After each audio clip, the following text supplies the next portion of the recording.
Hey guys, welcome back to my YouTube channel. So, as the title, this is the second lesson of this YouTube channel, and it is unity. If you haven't watched my last video, I'll link it down below, because unity branches off of love, because you can't have unity without love. So first I'm going to start off with the definition. The definition is the state of being united or joined as a whole. I think unity is key in a church. As believers, we need to be united as a whole so people who do not know Christ and His love can see what it means to live in Christ and live in unity. David writes in Psalm 133, "How good and pleasant it is when God's people live together in unity. It is like precious oil poured on the head, running down on the beard, running down on Aaron's beard, down on the collar of his robe. It is as the dew of Hermon were falling on Mount Zion. For there the Lord bestows His blessing, even life forevermore." So back then, oil was super precious. It was worth a lot of money back then. And he compares it to oil because to God, it's as precious as oil. You living in unity, you striving to live in unity it's good and it's pleasant because it creates bonds and it creates love. Love, when you live in unity, it starts off with love, and just the love just grows, and then the Lord definitely bestows His blessing, as David says, even life forevermore, he says, because when the Lord sees something that He loves and He adores and He has called you to do, He will definitely bless you beyond measure, beyond what you could even say or think. The Lord blesses us when we strive to live in unity. Don't do it for others, but do it for God. God is the only one who will give you eternal riches and things, or they're not even things, they're not material, but they're eternal things. Like this life, people, if you do it for others, they can only maybe give you something that lasts for a second, like a hug or a pep talk or whatever it is. It's only earthly. It's not going to stay forever. See, I'm very grateful for heavenly blessings and heavenly things and eternal things that God will give us for living in unity and for doing a lot of other things that He has called us to do. Secondly, I want to go to John 17:20 through 23. This is where Jesus prays for us, and He talks about unity in these verses. He says, "My prayer is not for them alone. I pray also for those who will believe in me through their message, that all of them may be one, Father, just as you are in me and I am in you. May they also be in us, so that the world may believe that you have sent me. I have given them the glory that you gave me, that they may be one as we are one, I in them and you in me, so that they may be brought to complete unity. Then the world will know that you sent me and have loved them even as you have loved me."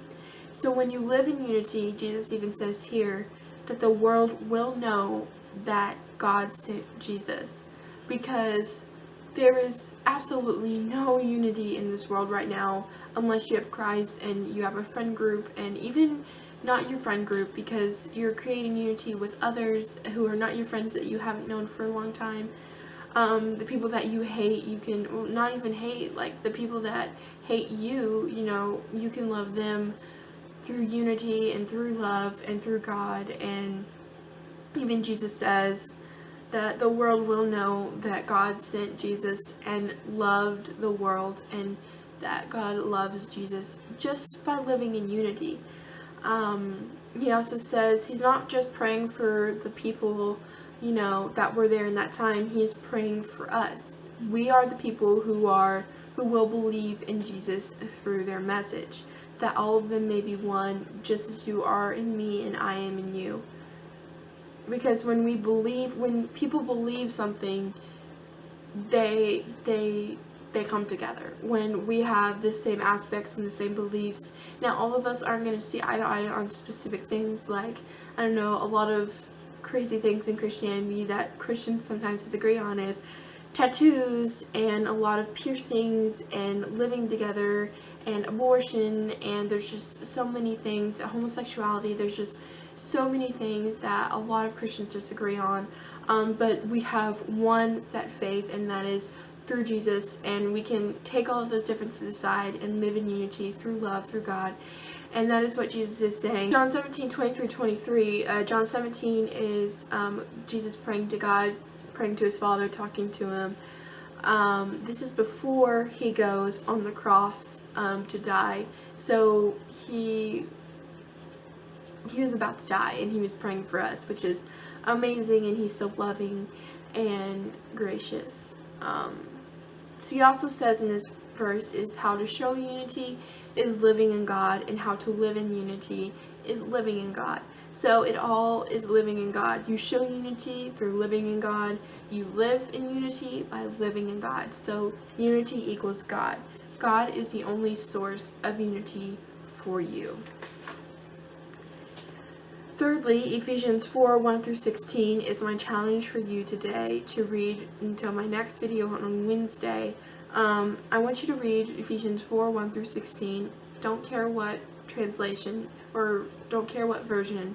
Just I want you to read it and take it in and learn it verse by verse before Wednesday's video. This is Saturday, so you have a little bit of time. But today we're just going to focus on verses 3-6. 3-6 say, make every effort to keep the unity of the Spirit through the bond of peace. There is one body and one Spirit, just as you were called to one hope when you were called. Before I read the rest, I want to focus on the phrase, when you were called. So when you were called, in Christianity, we believe that there is an appointed time for someone to get saved.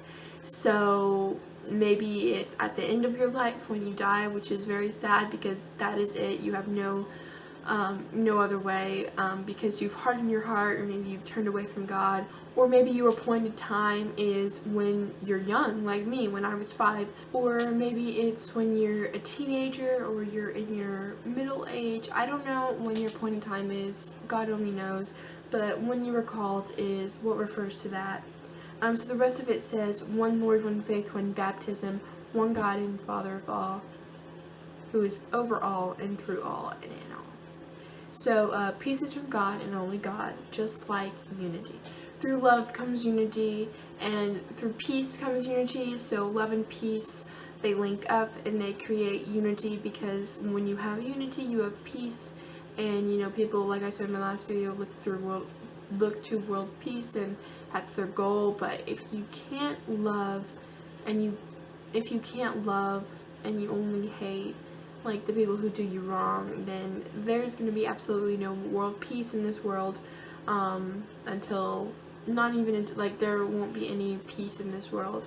The only peace that we'll get to experience is the lovely heaven that we'll get to experience. So yeah, that is all I have for you guys today. I hope you enjoyed this video. I hope that you continue to live in unity through love, and then when you get unity, you'll be able to find a peace in your heart. I hope that through this, you'll be able to find unity, and you'll be able to find love in these second 2 lessons. So again, my challenge to you is to read Ephesians 4:1-16, and by the next video, which is on Wednesday. I love you, and I will see you in my next video. Oh, and remember, all the verses will be linked down below. Don't forget to hit the subscribe button and the like button. Alright, that's it.